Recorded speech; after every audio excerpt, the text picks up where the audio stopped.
त्रिपुरा की तोंगान तोंगानबा मैतै ताबा खुनसिंगदा लैरिबा पुंगयैबसिंगना मणिपुरदा लाक्तुना पुंग सेंबा ngamdabagi khudong chadabasing asi khangbiduna मणिपुरदगी पुंग सेंबदा ममिंग लैरबा उस्ताद बिस्मिल्ला खान युवा पुरस्कार 2015 की अवार्डी ओजा साइखोम सुरचंद्रना त्रिपुरादा लाक्तुना पुंग सेंबिरंबगीदमक त्रिपुरा की मैतै सिंगना थागतबा फोंदोरकली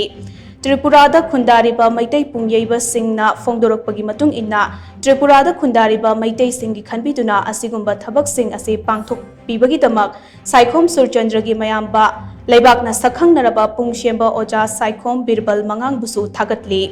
अमरोमदा थबक सिंह पांगथोकनबा होतनबदा चौबा थौदांग लौरिबा त्रिपुरागी सखंगनरबा पुंगी ओजा अधिकारी मयोम रंजित शर्माबुसु थागतली हाइना फोंदोरकली 2019 दा आई कनो संगीनाथ अकादमी ने पीबा बिस्मिल्ला खान युवा पुरस्कार अवार्ड फंगजई अदुना मरम ओरगा आईगी शो पीबा मतमदा ऑनरेबल भारत की प्रधानमंत्री कनो प्राइम मिनिस्टर ना कोई मन की बात मागी थागी कनो तब मन की बात कोई 98 सुबह मन की बात आईगी मिंसी आईगी थबक सुबसी कनो दा